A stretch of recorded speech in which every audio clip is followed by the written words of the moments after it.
Good evening. If you're joining us right now, it is time for the news, time for your weekly, or rather daily dose of the Daily Report. And my name is Victor Muyakane. And of course, I'm not doing it by myself. On sign language tonight, I have the amazing Catherine Simaloy. We have a lot in store for you. A lot of news coming to you from across the nation. We have a lot in store for you concerning the flooding situation, which is something that a lot of people are going through, a lot of people are concerned about. We also have something on you, something for you on the fate or the woes affecting the current CS for Agriculture, Mithika Linturi. We also have an update on what happened earlier, the state of the recovery process of what happened in Mai Mahiu. All that and so much more on this bulletin tonight. The Daily Report begins now.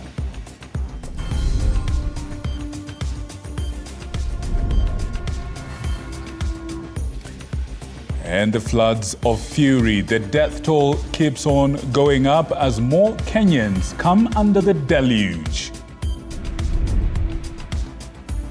And Agriculture CS Mithika Linturi's woes just get much worse as Parliament approves a motion to discuss his impeachment. This House should find it necessary that we recommend to the President that Mithika Linturi must vacate office.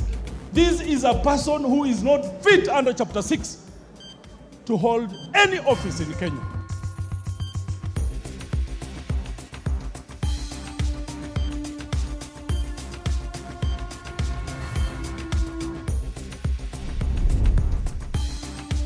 Right, and of course, the doctor strike hits day 50. And of course, Parliament trying to make things work, trying to find a way to break a stalemate. We want to resolve this issue. So let us all agree on dealing within the confines of the Constitution, because anything else can be challenged and will be difficult.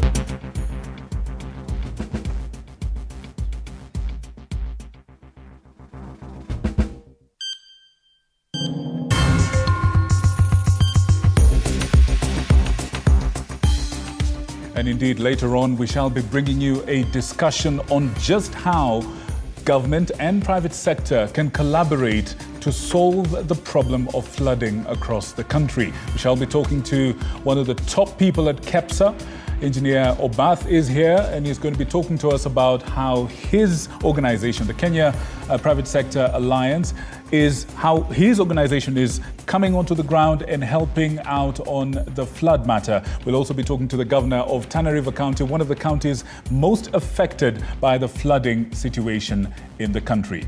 But straight away, here's what's happening in your country. 2 major roads within the country have been closed.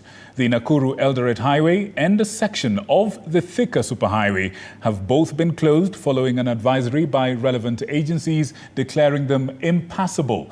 This is after heavy rains and flooding that the nation continues to witness for the 3rd week running. And here is Andreen Kilemi with a roundup of the Floods Watch.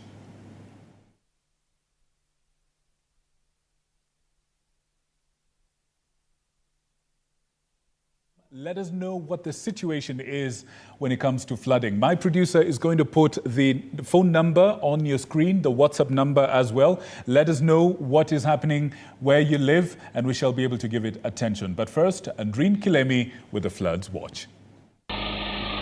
The Kenya National Highways Authority, KENHA, Thursday announced the closure of Nakuru-Eldoret Highway at Timboroa Market.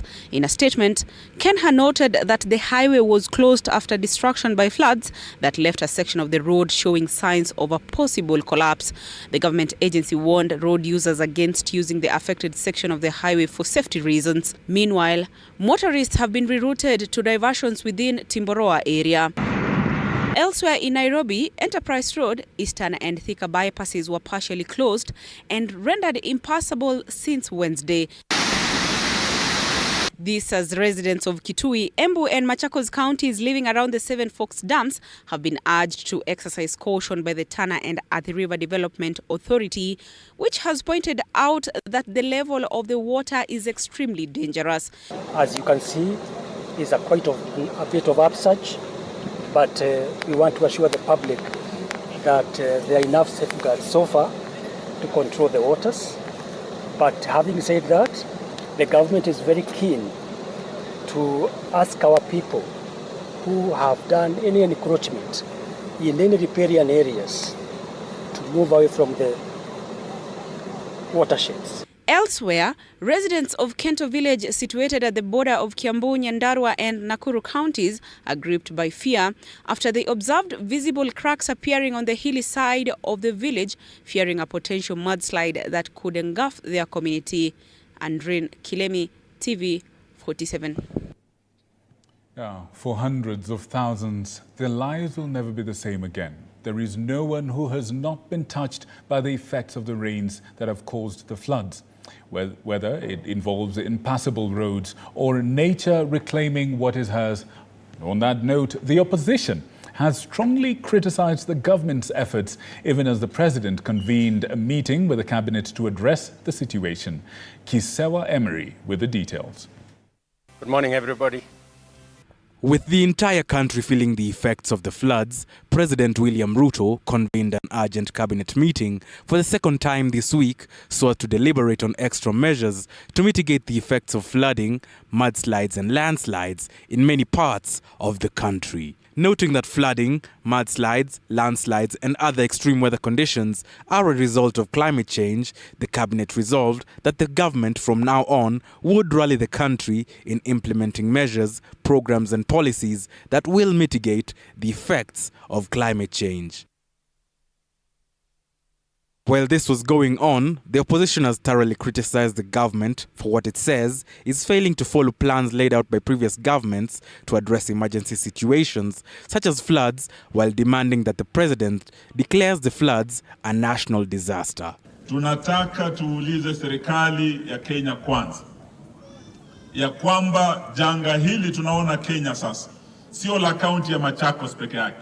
We are demanding that time has come when Kenya Kwanza should make up their minds and declare this a national disaster.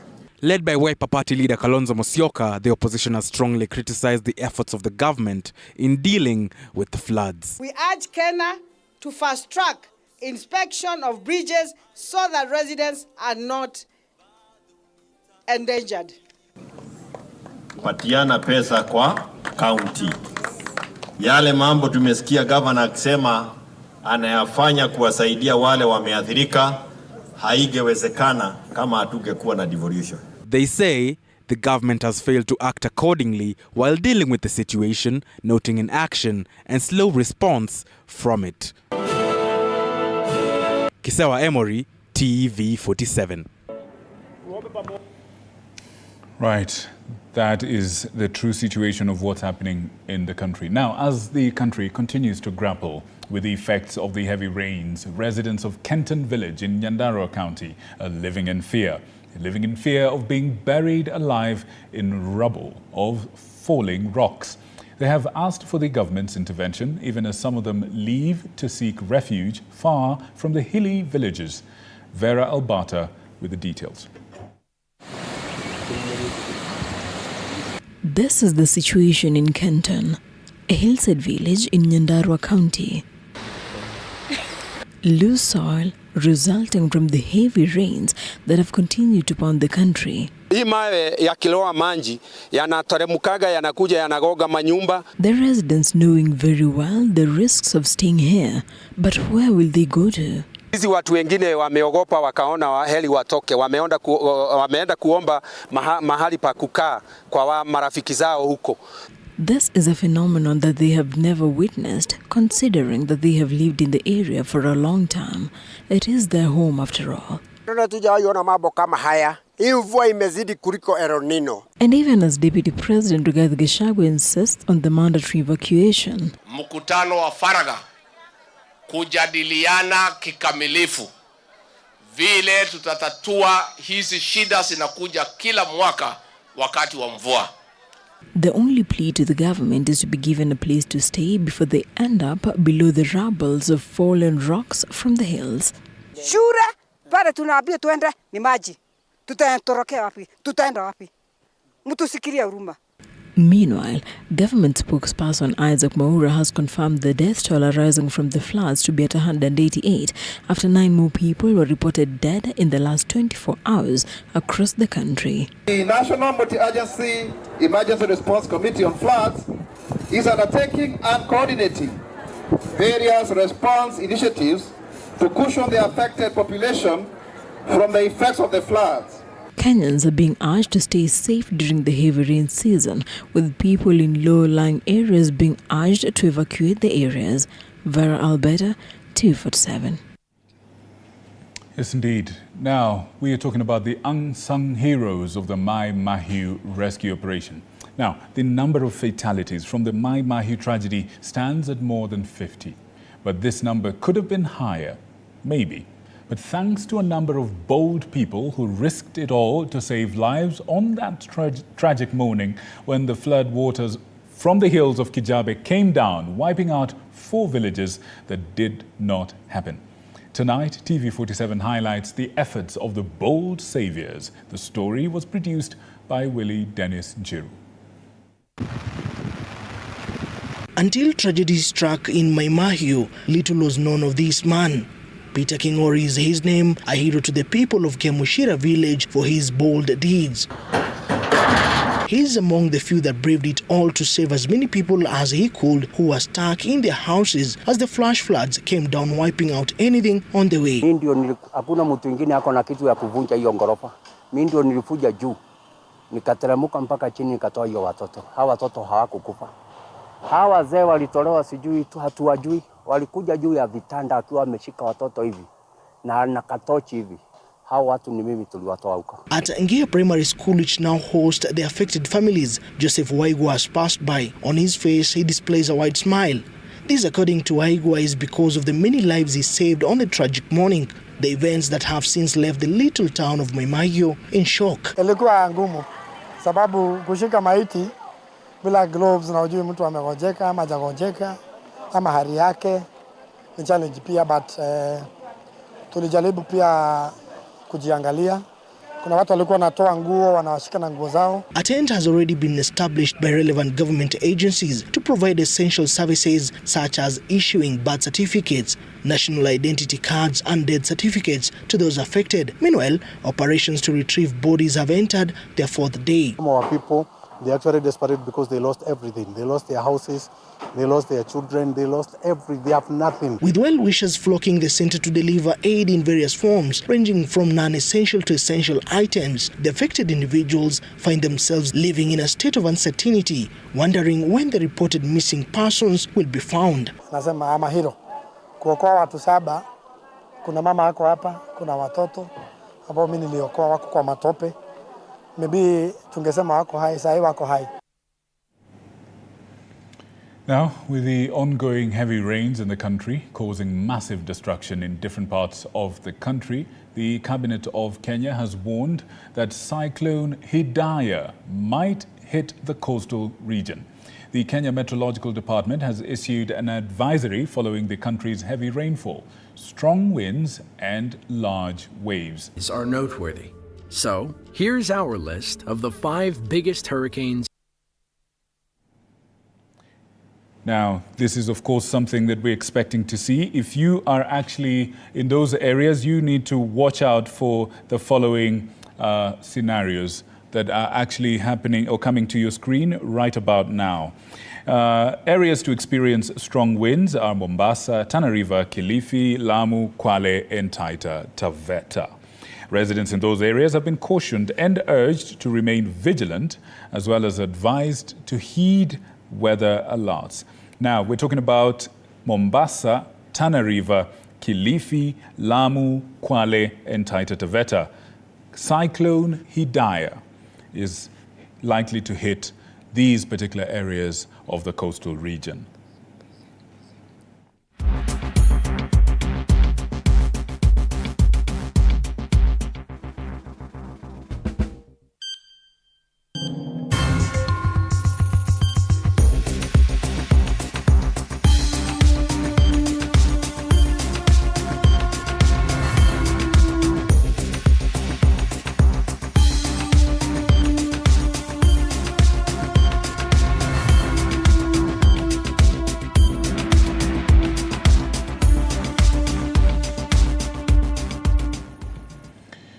In other news, President William Ruto has made new changes in the country's military forces, also filling the gap left by the late General Francis Ogola. The head of state gazetted the name of General Charles Kahariri as the new Chief of Defence Forces, who will be deputized by Major General John Mugaravai, who has been promoted from Lieutenant General. Paul Kirobi tells us more about these changes.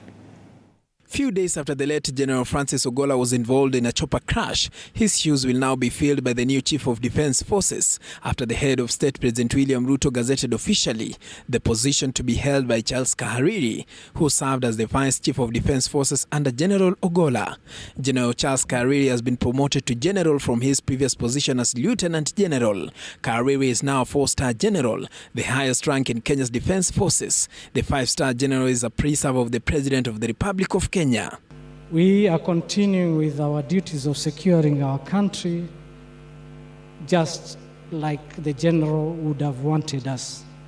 And his passing will only give us the impetus to do more. Sir, you have seen a son of a general. That spirit reflects the General and it transcends to all of us. The second topmost position, which was being held by Charles Kahariri as the Vice Chief of Defence Forces, will now be handled by former Kenya Air Force Commander John Mugaravai, having been promoted from the Major General to Lieutenant General. Also, the head of state posted Major General Fatuma Gaiti Ahmed, who shattered the glass ceiling by becoming the first female Air Force Commander in the country, a milestone celebrated as a major victory for women in Kenya. Gaiti is not a new face to Kenyans, having hit the headlines in the year 2015 when former President Uhuru Kenyatta appointed her to the rank of Brigadier. Major General Paul Owuor has been posted to Kenya Navy and appointed Commander. Nonetheless, on the advice of the Defence Council, which is chaired by the Defence CS Aden Duale, the Council recommended other Kenya Defence officers to be promoted. Major General Said Mohamed Farah got appointed as the Managing Director, Kenya Shipyards Limited.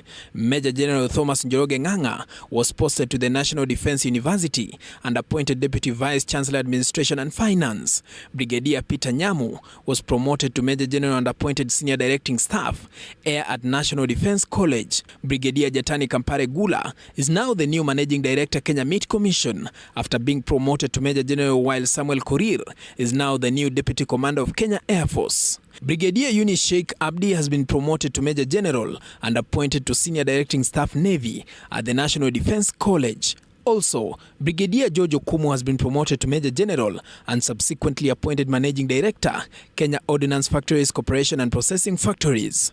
Paul Kirobi, TV47, Nairobi.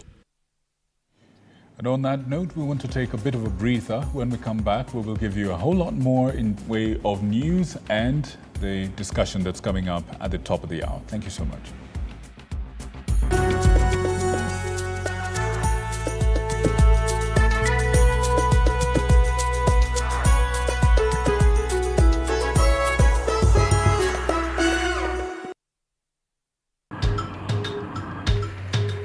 Na safari hii katika Mfahamu Kiongozi tutakuletea viongozi aina mbalimbali. Nikuwe na Nisani kama 10 na pia nikuwe menua minibus. Minibus niko niwa. Kushinda unaangalia simu ya mzee. Soma Biblia ama ingia kwa washroom ujisugue. Mpaka nimetoa hivi. I don't know whether any of my children would want to get into the political field. Sijajua bado. Kila Alhamisi saa 1:30 kuendelea.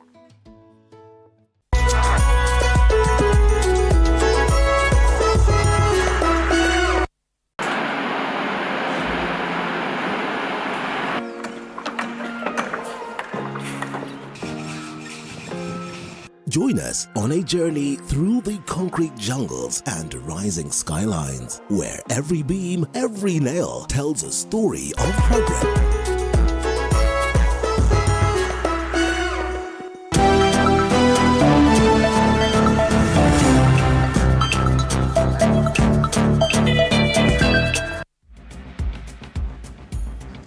Now, Welcome back. If you're joining us right now, this is, of course, the Daily Report.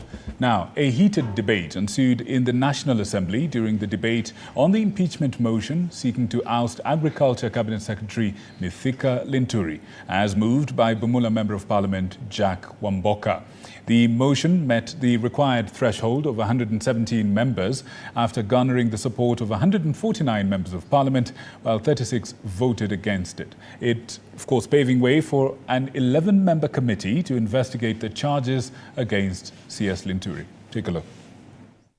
Just a glimpse of the National Assembly plenary morning session reveals a highly charged debate gripping the floor of the House. Despite the Speaker's attempts to restore order, the atmosphere remained chaotic.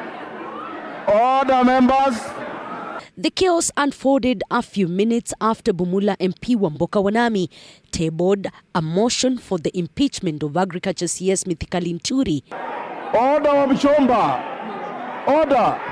The motion cites gross misconduct and other charges alleging unsuitability for office and violation of Chapter 6 of the Constitution, particularly regarding corruption matters.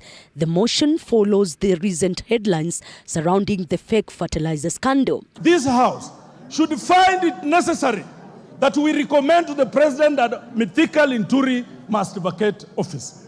While MPs commended Wamboka for his courageous initiative aimed at safeguarding the nation's interest, National Assembly Majority Leader Kimani Ichung'wah staunchly advocated for defeat of the motion. He argued that its success would impede the ongoing fight against corruption. And the Honorable Wamboka did not show us any clear violation of any section of the law or indeed of the Constitution by CS Mithika Linturi.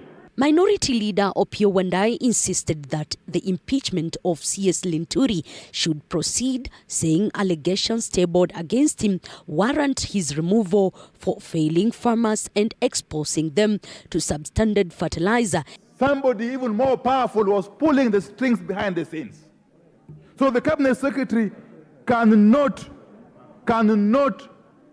absolve himself from accountability on this matter. Rarieda Member of Parliament Otiende Amolo, among other legislators, pointed out that despite CS Linturi not being actively involved in the actions that led to fake fertilizer distribution, the buck stops with him for failing to protect farmers. We, as a National Assembly, cannot speak for them. Who will speak for them?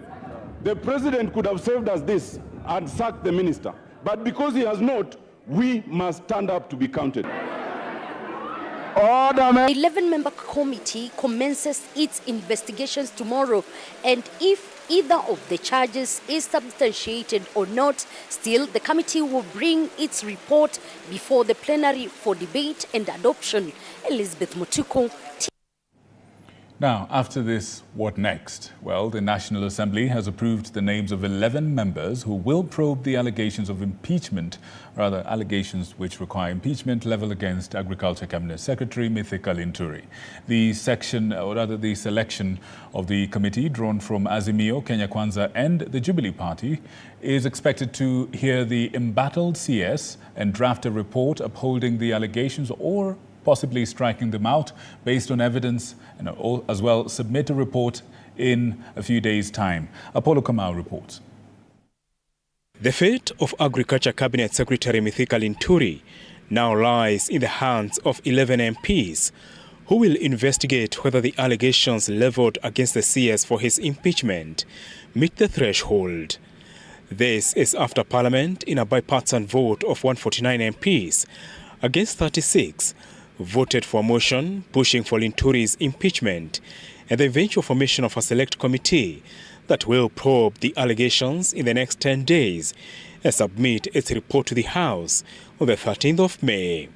Honourable members, in line with the requirements of Article 152(7)(b of the Constitution, I wish to reiterate that the committee should submit its report to the House within 10 days of its formation. The committee is made up of MPs Naomi Wako, Robert Mbui, Rachel Nyamai, Samuel Chepkonga, George Murugara, TJ Kajwang, Malulu Injendi, Jerry Maina, Kasim Tandaza, Catherine Omayo, and Yusuf Malim. The committee should prioritize affording a fair and adequate hearing to the Cabinet Secretary and any relevant witnesses.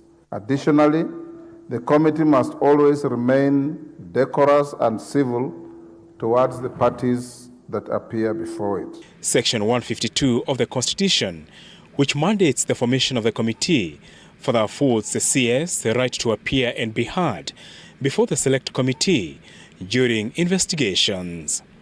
If the committee in its report finds the allegations against CS Linturi unsubstantiated or not supported by evidence, the impeachment will be dropped. If the impeachment allegations are substantiated or supported by evidence, CS Linturi will be given a chance to defend himself before the MPs, after which a vote will be taken. And if the majority carries the day, Speaker Wetangula will deliver the resolution to the President, who will then dismiss the CS. Apol Kamau, TV47. Now, if you are a student of history, no doubt this story will resonate with you. The Cabinet Secretary for Agriculture and Livestock Development, which is CS Linturi right at this moment, is in the eye of a storm. If the fake fertilizer scandal is anything to go by, however, he is not the first agriculture CS to have his boat rocked at Kilimo House. Other ministers to have held that position and hounded out of office have been Mwangi Kiunjuri and the current president, William Ruto. Is it a haunted docket? George Maringa tries to interrogate this. 1 year, 6 months and 6 days since he was sworn in as Cabinet Secretary, former Meru Senator Franklin Mithika Linturi finds his tenure at Kilimo House rocked by torrents of raging waters. The fake fertilizer scandal making him a person of interest. But he's not the first in that docket to be in hot soup. Previous cabinet secretaries and ministers from past administrations too have found it rough. In the administration of former President Uhuru Kenyatta, former CS Mwangi Kiunjuri was under fire for alleged illegal payment of 2 billion shillings to fraudulent companies, leaving farmers at crossroads. Waziri wa Kilimo Bwana Kiunjuri, tujue ya kwamba sasa mchezo umeisha. Tafuta hawa watu ambao wanakula mali ya wengine, utuletee tufunge, ama wewe mwenyewe utakuwa na shida katika hiyo shida mambo. He would even receive a public dress down from his boss at the time, Uhuru Kenyatta. I promise you and I swear before God, you try that again and you'll see what is going to happen to you. Sisi hatutaki mchezo tena. In the Grand Coalition government, current President William Ruto served as Agriculture Minister then. During his tenure at Kilimo House between 2008 to 2009, Ruto, who swapped positions with then Aldai MP Salikos Gay, was credited for prioritizing the country's food security, which saw him introduce free farm inputs to farmers to boost food production. President Kibaki, in 2010, in a mini reshuffle, moved Ruto, who was then Eldoret North MP, from the agriculture docket to the Ministry of Higher Education, Science and Technology. It is the issue of taking political responsibility for the officers in my ministry. I expect the Prime Minister to lead the way by taking political responsibility for the officers in his office. In an interview in 2021, Ruto disclosed that he had been a target of many who had seen him as a political threat. Ruto maintains that sugar cartels had a hand in his shift from the Agriculture Ministry under the Grand Coalition government. Order number 8, procedural. And as the dust is yet to settle on Mithika Linturi's wars, with a special committee set to decide his fate in cabinet, eyes will be on how the tides sway in a docket that has haunted its previous occupants. George Maringa, TV47, Nairobi. And still on matters agriculture, the NCPB, that is the National Cereals and Produce Board Managing Director Joseph Muna Kimote, as well as John Kiplangat Ngetich, the Corporate Secretary, and John Mbaya Matiri, the General Marketing Manager, have pleaded not guilty to charges of conspiracy to defraud farmers. The three have today been charged before the Anti-Corruption Magistrate, Selisa Okore, with a 209 million shilling fake fertilizer scandal in the offing. And Odida with more. Three officials of the National Cereals and Produce Board (NCPB) found themselves at the center of a controversy surrounding a staggering 209 million Kenyan shillings fake fertilizer scandal. Facing charges before an anti-corruption court, the accused, represented by lawyers Katua Kigan, Danstan Omari among others, sought lenient bond terms, a request that was swiftly turned down by the court, citing concerns of a potential to tamper with the witnesses. And that the matter is still under investigations, and the accused persons are likely to interfere with the said investigations. The trio stands accused of colluding to defraud Kenyan farmers by selling 139,688 bags of allegedly genuine fertilizer, which upon inspection turned out to be soil amendment and conditioner. However, the first accused person, Josiah Kariuki, purported to be the director of 51 Capital Limited and SBL Innovative Manufacturers Limited, failed to appear in court. That accused number one had traveled to Mombasa for the holiday, and that he was not aware that the matter was coming to court today. Joseph Muna, the managing director of NCPB, stands accused of leveraging his position to confer benefits to Kariuki. The charge sheet states that on March 31, 2022, he executed an agency contract between the NCPB and 51 Capital African Diatomite Industries Limited of 25 kilograms each of soil amendment and conditioner branded as fertilizer within NCPB depots across the country. John Kiplangat, another accused, is charged with similar misconduct, utilizing his office to facilitate the fraudulent contract. John Mbaya is accused of leveraging his role as chairman of the Business Development and Advisory Committee and is alleged to have recommended the agency agreement that facilitated the alleged scam. This scandal unfolds against a backdrop of mounting grievances from farmers across Western Nyanza and Rift Valley provinces who have long grappled with the scourge of counterfeit fertilizers distributed by the NCPB. Ann Odida, TV47.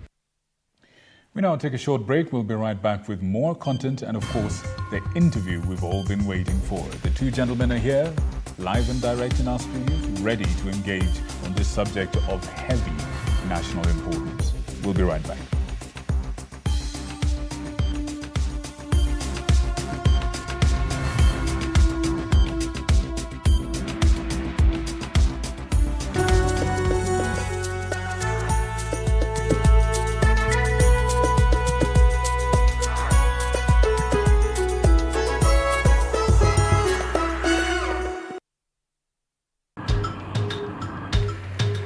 Na safari hii katika Mfahamu Kiongozi tutakuletea viongozi aina mbalimbali. Nikuwe na nisani kama 10 na pia nikuwe menua minibus. Minibus nikoniwa. Kushinda unaangalia simu ya mzee, soma Biblia ama ingia kwa washroom ujisugue mpaka nimetoa hivi. I don't know whether any of my children would want to get into the political field. Sijajua bado. Kila Alhamisi saa 1:30 kuendelea.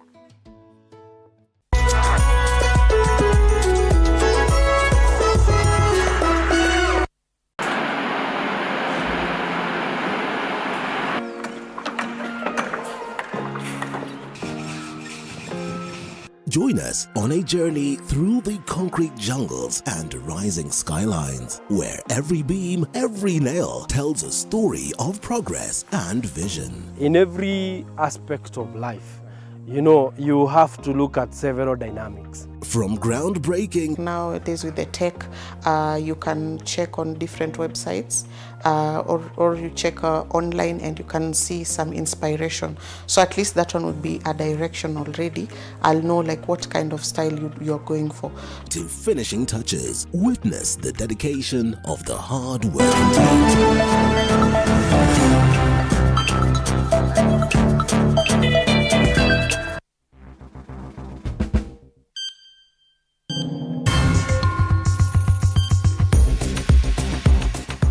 Welcome back. Now, real quick, let's look at a further interrogation of the story that we had just before the break. And despite the admission of negligence and a continuing blame game in the Ministry of Agriculture when handling the subsidized fertilizer project mishaps, the country is forging on to host the Africa Soil Health and Fertilizer Summit next week, the very second summit of its kind in the continent after 17 years. Agriculture Principal Secretary Kiprono Rono says the government will continue with plans to set up a local fertilizer production plant in the country, which will be actualized in 2 years, they say. But with such apparent incompetence, or rather perceived incompetence, we should say, is the country truly ready to be at the helm of continental fertilizer dialogues? Our reporter Hibak Saeed with more detail on this. Dropping the ball. An informal phrase denoting a missed opportunity and a great mishandling of what was meant to be a grand ending. A phrase that best describes the failed fertilizer subsidy project. Mbolea halali hata ukishika kwa mkono una feel kuna texture yenye kwa mkono. Kuna moisture, hata kuna maji lazima itoke kwa mkono kwa sababu ya ile chemicals ambayo iko na mbolea. Ukishika ingine unasikia ni mchanga. Unasikia hata ni matope tu. Wakulima wengi wamerudisha mbolea. There is a board which as government we need to form, and I think that board is the board which is supposed to look at all aspects to do it farm input, to do it the technical issues around the fertilizer.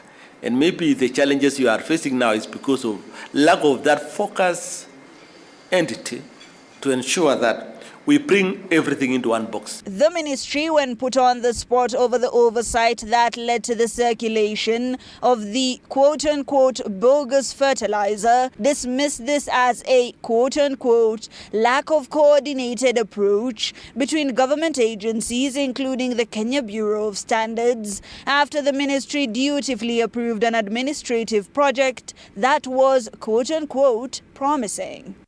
Yes, we say as a ministry, we do the normal administrative role of procurement and distribution of fertilizers.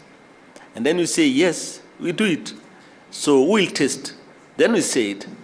In government, there are agencies who are mandated to test the quality of fertilizers, and this is an entity like Kenya Bureau of Standard. And then we say in agriculture, we also have KEFIS. Furthermore, the ministry is continuing with plans to set up a local manufacturing factory to self-produce, despite the integrity of the composition of locally produced fertilizer being in question. After around 17 years, Africa is set to host the very second Africa Soil Health and Fertilizer Forum, Kenya being the destination of choice. And as the Ministry of Agriculture says that we are ready and fully equipped, a lot of people are asking, do we have the moral authority to be hosting this forum? Hibak Saeed for TV47 Nairobi. And finally, Kenya, of course, joined the rest of the world in marking World Press Freedom Day, with the media regulator, that is the Media Council of Kenya, releasing its annual State of the Media report. This report reveals that close to 70% of Kenyans have a high level of confidence in the Kenyan media. This as TV and radio remain to be the main sources of information in Kenya. TV and Radio 47, or rather TV47 and Radio 47, housed under Cape Media Limited, have been some of the notable growths in the past year. Sheila Chelangat with highlights from that report. The fourth annual Media Summit in Kenya, the media fraternity congregated to commemorate the World Press Freedom Day, and as is the norm, the release of the 2023 State of the Media report. In the survey conducted in all the 47 counties, there was a significant rise in the level of trust in the media. Out of 10, know that you want to know what is happening, the media will give you. I think that's it's a reason to celebrate this day that 9 out of 10 of Kenyans trust the media. for the information. TV remains the main source of news. Meanwhile, WhatsApp, Facebook, YouTube and TikTok are the most popular digital and social media apps. The survey conducted by the Media Council of Kenya in partnership with Infotrack also showed Cape Media Limited's TV47 and Radio 47 showing remarkable growth. But a new entrant, TV47, up at 5%. It wasn't easily visible the last time, but it has come and it is really fighting its way to join the big boys. And whilst artificial intelligence has been seen as a threat to media, research conducted has shown that 70% of respondents remain unaware of the use of AI in media. Freedom of the media and rapid dissemination of news were identified as the most celebrated things about the media. Concern to the respondents, however, was the rise in the spread of misinformation and disinformation.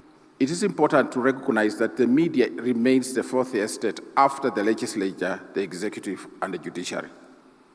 And therefore, it's a pillar of government. This year's commemoration was themed A Press for the Planet, coming at a time Kenya is reeling in the effects of climate change. What are we doing to stem the ecological apocalypse that is closing on us at the moment? How do we step up this awareness to actionable and prudent initiatives that people can collectively own? Sheila Chelanget for TV47. Right, and on that note, thank you so much, Sheila Chelangat, for that. We want to shift gears now to the conversation that we wish to have this evening. Ladies and gentlemen, if you're joining us right now, this is the Daily Report, and we're about to get into the section we like to call Insight Tonight. No doubt, you've seen what's happening across the country. And no doubt, you've noticed or heard of the woes that affect the county of Tana River.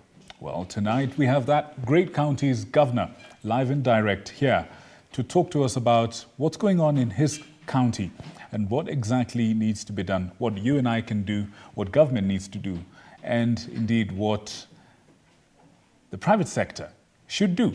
And with us to help us understand a little bit more about this is, of course, a gentleman who needs no introduction from the Kenya Private Sector Alliance itself. We're talking about the great engineer Patrick Obath. Karibu sana, gentlemen. Good to have you. Good evening. Asanteni. Now, sir, Mr. Obath, I know you were somewhere today with your organization, and there's a lot that's been happening there. But I want to bring you in on that. But first, Honorable Governor, yes, could you please paint a picture for us of what is actually happening in your county? Now, of course, in Tana, normally we have we face the situation of floods twice a year, as usual. Mm-hmm. The short rains and the long rains. And then we have the dry seasons, which comes after the two. So we have both of them, the two flood season and the dry seasons. And so for us, it is almost normal. Right. To experience floods every time there are rains in the country. So I can't say Tana is normally a flood-prone area. Tana is a lowland county, and so Tana is a recipient of the rain, the flood, the waters that flow down to the ocean, whether from the hinterland or from the Yatta Plateau or from the Aberdare. Right. Currently, there are no rains there, but already the river is flooded. Oh, wow. And the roads are getting cut off. Of course, you know from the El Nino time, the road between Mwingi and Madogo got cut off at Tula. The bridge was cut off. The Madogo Bridge, or the Tana River Bridge, was also cut off. Lamu, the same. The road to Lamu was cut off. The road to Fafi from Bura, the Bura East Bridge, also had challenges. The bridge, Masalani Bridge, the same. In the hinterland, most of those roads were cut off. So there was nothing that was happening in the county, and most of the businesses were shut off. And the only way was to now to try and be supported from national government, from World Food Program, through airdrops, dropping relief support, using now choppers and aircrafts, which of course the rest of the country was going through the same. But again, also through trucks by World Food Program, Red Cross was in there, and the rest of the partners that we can talk about. Right. So it's a similar situation that is coming up, although the rains are not there. But already, the roads are still cut off, especially the major ones I'm talking about. In the hinterland, still, people are still moving. Right. But you know there's a shift. There's soon going to be a shift, according to Met, is that rainfall is now going to start in the coast from this May. So we are likely to go back to the same situation of the El Nino. Right. As we shift from now the highland to the coast region. Right. So we are getting back there. Right. Yes. Now, since, by your own admission, this is something that happens a lot, what would you say have been the approaches to try and make sure that this thing that keeps happening on a regular basis is, has a lesser impact on the people? Floods have been there. And one thing I wanted to emphasize here, because I met people telling me, sorry for the floods. And I tell them, you better tell me sorry for the loss of lives, but not sorry for the floods. Because for us, we need them. We need the floods more than anything else. And it doesn't matter the volume. To us, the volume is what is required. Less rain, less volume of water, less floods has implications to us. Negative implications. Negative implications. More floods is what we need. But now more floods are causing deaths. It will come there because we consider these as accidents. Is that so? Normal accidents. So how do we prevent these accidents? So for many years, the approach by most of the parties, from the people to NGOs to national government, has been the humanitarian way. Wherever there are floods, people run with NFIs. They bring mattresses, blankets, food items, and the rest of things. So to the extent that people know exactly what will come out of it. They expect it. The expectation is that when the floods come, we're getting new mattresses. We are getting new mattresses, we are getting blankets, we are getting clothes, we are getting sufurias, right, and that's all. But when we came in as a government, as a county government, we looked at very many factors. A long story for me to explain. But we looked at poverty indices over a period of time. We looked at business environment. We looked at previous interventions, and we saw a lot of gaps. So we, national government always says, move higher, move higher. So people move higher. But the services are still left there because government have built hospitals there. They've built schools there. The lowlands. Yeah, all the services are in the lowlands, are in the flood area. So tell people move higher. So exactly, people move higher. But the services don't follow them there. But the services don't follow them there. I see. So after the floods, they still go back to the same areas. The next season, we're in the same problem. And civil society organizations, whatever, they bring the same things. Of course, we don't expect civil society to guide the process of change. They don't inform vision. So when we then came in and analyzed all those factors, we decided that we have to get to shift from the humanitarian approach to a development approach, where now slowly we build the resilience to have now people not just move higher, but to settle higher. To some extent, it meant that we closed down all those services. We shut down completely, and we start afresh. Oh, in the other areas? In the new settlements. Now, Bwana Governor. Yes. I feel like this is an area we need to delve a little bit deeper in. Yes. But at this point, I'd like to bring in our good engineer, if we may. Let's just put a pause on that for a second. Karibu sana, sir. Thank you. Now, listening to what the governor is saying, he's talking about a development approach, kind of a development approach, yes, rather than a humanitarian one. Yes, yes. And that's the job of government. But private sector has a role to play. Private sector has a conscience. And indeed, today, your organization was doing some work around this. Care to tell us a little bit about what your approach is? Yes, I think during normal times, we have the approach of moving people and putting up new facilities.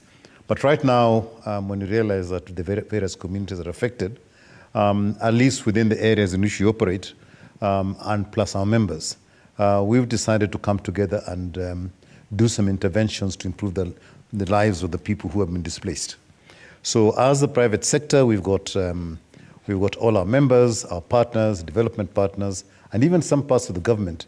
We're working together to collect materials that we can take to the places that have been affected by the flooding and at least make people's lives comfortable. So we started our initiative last week in terms of collection, and today was the first distribution day that we did. We were in Kibera, and we don't go in ourselves, we are working with Shofco, who know the place and they know the people and they know how to distribute things within Kibera. We can't go into Kibera and say we know how to do things in Kibera.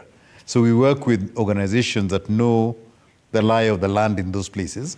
So we had Shofco today, and basically we were distributing foodstuffs, dry goods, and some medicines to the people who have been affected by the flooding within Kibera area. And over the weekend, we'll be doing the same in Githurai and Mukuru and those places as well. And we will continue to roll out in the areas that are affected, not just within Nairobi, but in other parts of the country where our companies and our members are located. We have a promise from one already, which is the Chandaria Foundation. They are giving us 14 trucks with 400 bales of goodies in each truck. And hopefully within the next 2 weeks or so, we should be reaching about 10,000 homes. So ours is currently just to ameliorate the suffering that people have as a result of being displaced by the floods. Right. Now, you've mentioned the companies that are under the umbrella. Could you talk to us a little bit about the impact already being felt on the economy or the operations of these companies caused by the floods? I think the key thing that the floods do for us as the business people, the business community, is one, access. So either access for materials to the factories for production or access of the produced materials to the markets. So those are the first two things that we feel. The second thing is our own employees and people that work for us. They also are affected by the floods. They can't come to work if the roads are cut off. Some of them, their homes have been flooded, so they can't come to work and so forth. So it's quite disruptive what is happening now in terms of flooding in the different parts of the country. So it doesn't matter which of our members there are. We've got people who farm, we've got people who manufacture, we've got people who distribute, we've got people who retail, we've got the whole range of people. And all of them have been affected by the floods one way or another. Right. Yeah. Now, the people that feel that, I mean, they're looking at the auguries and it doesn't look good. They're saying we should expect a hit on the economy. We should expect a hit on productivity, for example. We should expect a hit in sales and all the other elements. What do you say to this? And just exactly what do we need, what can we anticipate and what can we do to prepare? One thing we've discovered with all the emergencies that have happened in Kenya, starting off with the post-election violence in 2007 and the Likoni violence that happened before and so forth, there's a lot of instances we take a shock. But one thing that this country has got is resilience. As the governor said, we've got resilience in this country. And whilst there's going to be a hit right now in terms of a little bit of loss of production, raw materials are not going to come because the floods have, the maize and whatever it is has all been washed away and so forth. You've seen what has happened in the Mara, where a lot of the tourism is being affected by that. Yeah. So there's going to be a dip. There's going to be a slight dip in the earnings of the country. But we don't think it's going to be significant enough to change the overall projection during the course of the year. I think the biggest thing that we're going to see is primarily the destruction of infrastructure and homes, roads, farms and everything else. That's where the cost is going to be. And to start repairing those things and getting them in together, the government is going to have to spend a lot of money. The investors who have invested in farms and in factories and everything else, you go to industrial areas, some of the areas are underwater, so people are not producing at all. So they've got to wait for the water to come down, and they probably lose about 2 to 3 weeks of production by the time they've been able to go back in, clean up, and then be able to produce again. So they're going to suffer financial hit, that's for certain, for about, say, 3 weeks out of 52 weeks in a year that they're going to suffer. And then the cost of rehabilitation of the facilities they've got. So all that is going to happen. Some companies have got insurance. They'll be able to recover out of that without having a big hit in terms of cost. Others are going to have to pay for it. And I'm sure at some point in time, you'll probably find that the cost of goods may go up a little bit, and then they'll come back to normal as people recover their costs. Right. So yeah, so there are going to be ebbs and flows around this. Excuse the pun, but until we're back to normal. Right. Now, when you hear Honorable Godana here talking about the approach that he wishes to take for his people and for his county, and are you seeing any collaborations between the Alliance, for example, and some of your members and county governments on just, first of all, just remedying the situation? Are you seeing collaborations when it comes to infrastructure? Are you seeing collaborations when it comes to taxes, for example? Are you seeing collaborations when it comes to anything, indeed, that helps to bring business back on track? What I see is business helping out in the case of Tana River and others. When we are called into in terms of being able to help in terms of the thought process and innovation in terms of what they're trying to do, business will come in. And in some instances, in the event that the changes will make it better for business in that area, business will invest. So if you're going to move a community from a lowland into a higher land area, which is a long-term solution, I'm sure that if there are people who have been affected as a result of that, if I'm an industry where the residents of my operators are in that particular area, it's a no-brainer that I'll say, okay, fine, give us a plot. If you want us to move into that place, we're going to contribute to the construction of new houses for these people. Mm-hmm. I'm sure when approached and it does make business sense for the private sector to invest in that, they certainly will do so. Right. But Governor, what opportunities do you see? I mean, you were talking about resilience. You're talking about how your people are used to, the behavior of the river. In fact, the more the volume, the better, for you. What opportunities do you see in the current situation? Everyone else is looking at the dark cloud. What silver lining do you see? And I'm asking this because you sound very optimistic. You sound very, very at peace about this. Talk to us. What do you see from where you sit? Yes. First, I want you to understand the whole concept. When we say we are going a development approach, what do we mean?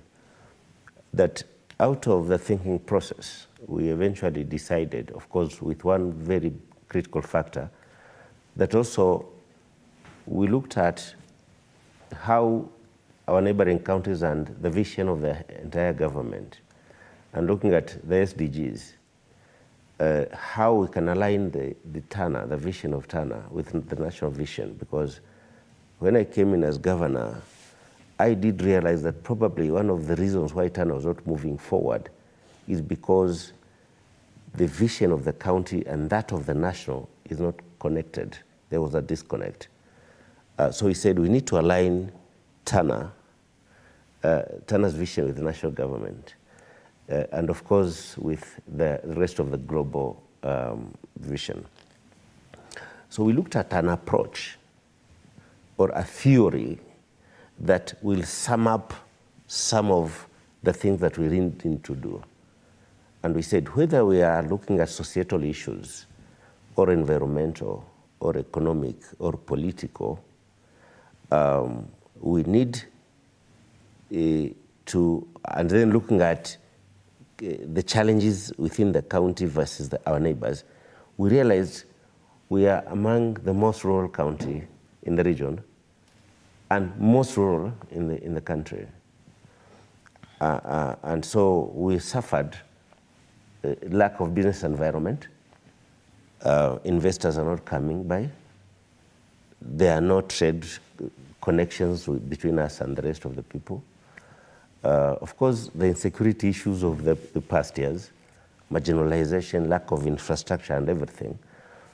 And we said, we need to address all this with just one theory.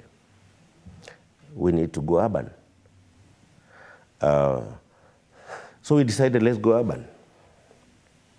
So as we go urban, of course, under the urban is about infrastructure.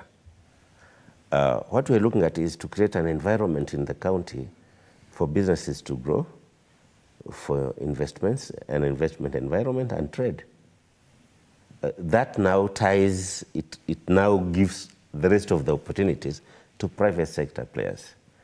But as we are now looking at things within the urban spirit, is that again, then we are reorganizing society. We are, if you understand Tana proper a bit, we have pastoralists in the hinterland, we have farmers in the lowland areas who are basically along the flooding area. But none of them is settled because the farmers are always moving after every flood. The pastoralists are also moving during droughts. So everyone is a nomad? Everyone is a nomad. Everyone is checking every season. Yeah, that can be good for business. Yes. Where do I take my produce when I want to sell it? Right. You have to invent mobile factories. Mobile factories, yeah. So the urban agenda ties up two things, two programs, critical. One is the planning of the towns. And then the second one is a very interesting program. We call it the Village Cluster Program. The Village Cluster Program looks at settling these people permanently, which means then we move them from their traditional settlements into small cities or small towns we are calling the village clusters. Which means therefore you are collapsing a number of villages into a small city which is properly planned. All those services now are centralized here and easy to manage. So that we don't have, again, a situation where the people are controlling how we develop. The way I've just said that initially it was people's controlled development. People would determine where they want a school, where they want a dispensary, where they want the chief's office to be. We lost, actually government lost its role. It abandoned its own role because development is a government function. But in the manner that it happens in this country, I can say, I see it all over the place, development is people-driven rather than government-driven. Because then if we are saying is government-driven, the whole process of planning is done by government. But here, government is not planning anything, it's just chasing people with services. We want water here, we want this here, we want that there. So they overstretch services. But through controlled planning, then you can be able now to reduce even the pressure of being overstretched by demands. At this point, Bwana Governor, yes. I just realized one thing. Yes. You need to invite us to Tana River. You need to invite us to Tana. Take us on the ground. Let us see what you see. Let us be able to delve deeper into this paradigm shift that is sounding very promising. Please invite us. We shall come. Yes. But I want a small point. Yes, please. Now, what we are now doing is to appreciate the eco-planning concept. But in the eco-planning concept, then also we provide space within the spatial plans for cottage industries, so that any private sector player who wants to come in with any solution to plug in and take advantage of the growing business environment has space. Remember, by moving all these people into these settlements, we are also freeing the land for commercialization. So my brother here, who is looking for space with his team, I think the best person to engage, and also the best person I think I should engage for some of the benefits from the private sector. Yes, indeed. Is him. By the way, we have a lot to do together. Yeah, clearly. And so, what do you think about this plan, and what advice would you give to the governor right at this point? I think this is spot on for several reasons. When you look at providing services, and there's a favorite one with the current government, this last mile of connectivity. That is what is bringing down the Kenya Power and Lighting Company. You have 1 kilometer to one home, and you take it last mile to connect. And you connect it to that person, and they don't use it. Yeah. And then you have 1 kilometer of cable, which is just heating up the air. And you're losing it. That is power that you bought that is just heating up the air. The approach that the government is taking is you are going to create what has happened in Europe and in other places. You bring people together in one place, you provide the services in that one place, your infrastructure has been properly planned, you put water, you put electricity, you put fiber, you put everything in that place in a planned manner. And therefore you leave all the other area for development. So whether it is farming, whether it is industry, you've now got a clean sheet on which to work. Transform the program that is talking about to Kisii or some other counties like that where people have subdivided their land to nothing. How can you create efficient mini urban areas where you can efficiently give services and then also provide enough space for industry and if you're going to do farming or even pastoral activities or pastoral activities, you've got the economies of scale because of the space that you've left for that kind of thing to happen. So I'd laud them, if you do that one, let us come, because that for us is a great idea. Fantastic. It's a great idea. If you can do that one, that can begin to show a model for transformation in the rest of the country. Yes. So you begin to have this diverse, these people who are subdividing their homes, they come into one village, or a cluster of villages, come together, Right. and then you leave the rest of the land. You can now bring tractors, and instead of doing a quarter of an acre, the tractor is actually working on 100 acres, and that is economies of scale. Kudos, Governor. If that's what you're doing, yes, let us come there, and I think I'll follow you that visit. Absolutely, yes. Please come along. Better make it happen. It's now national television. Now, gentlemen. Clearly, these are big and weighty matters, and I doubt we would have enough time to delve into it. But I would like to give you both an opportunity to contribute to the national conversation. Sir, from the position as a governor, as a member of the Council of Governors, where do you stand on what's happening across the country? What do you need to be able to serve the people better in this time, in the immediate sense, but also in the long-term sense? Where do you stand?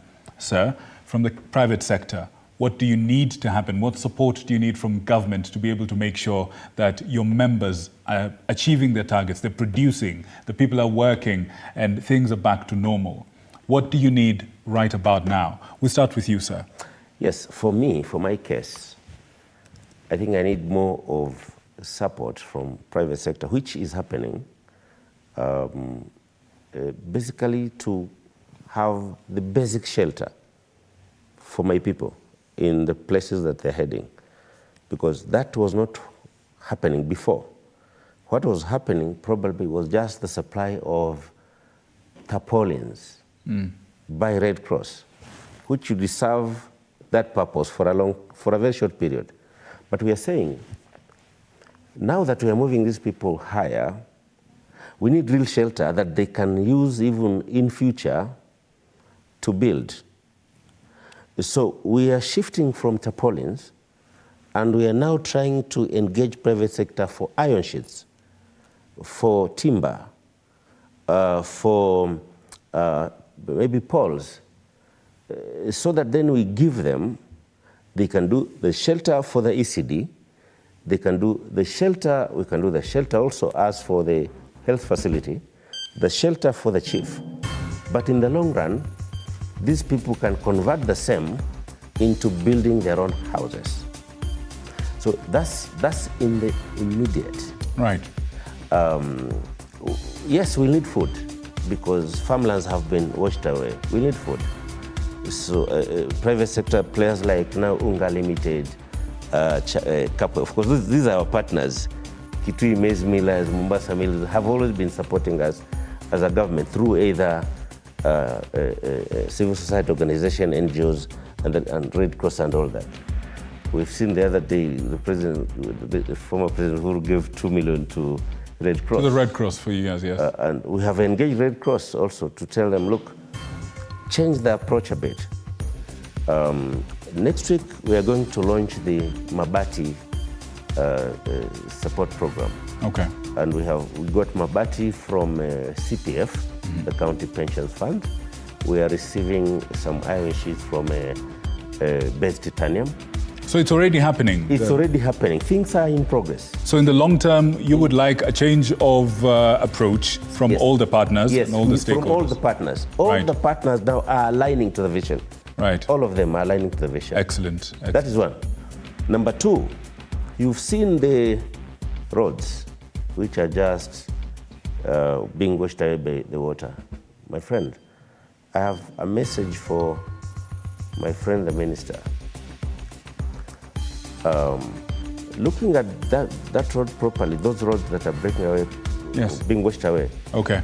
There's a major challenge of design. And I know my brother here will come and talk about outdated designs. Okay, sir.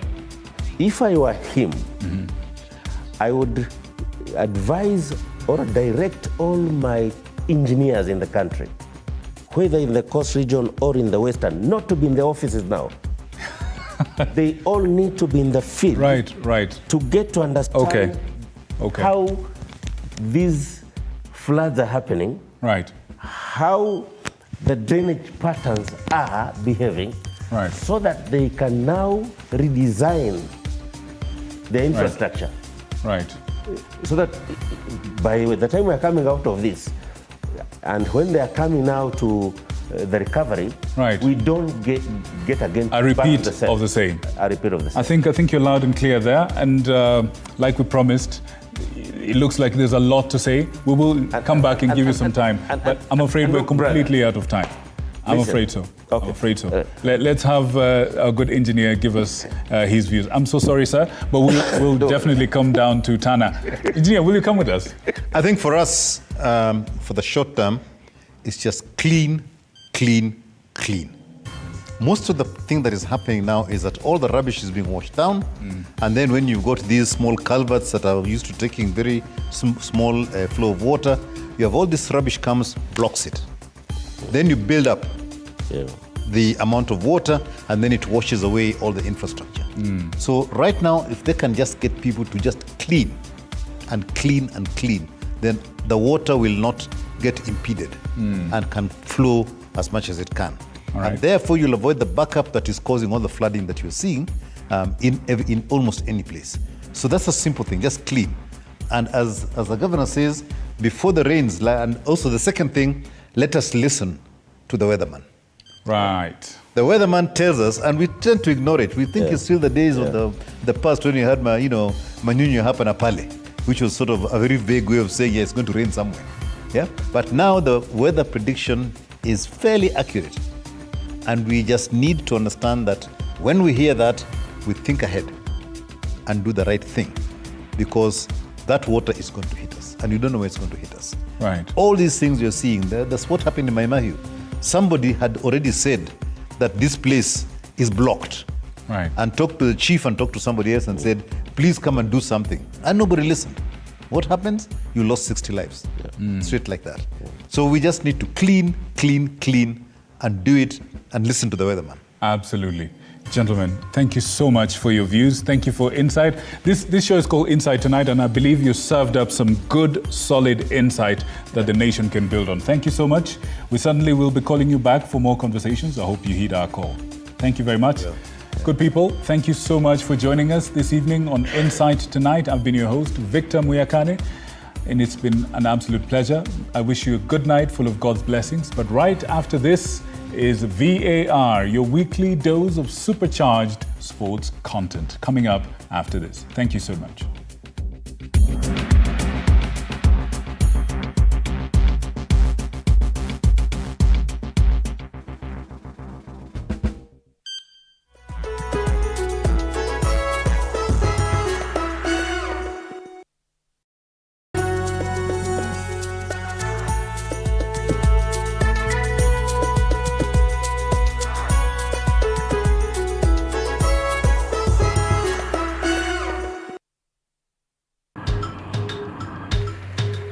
Na safari hii katika Mfahamu Kiongozi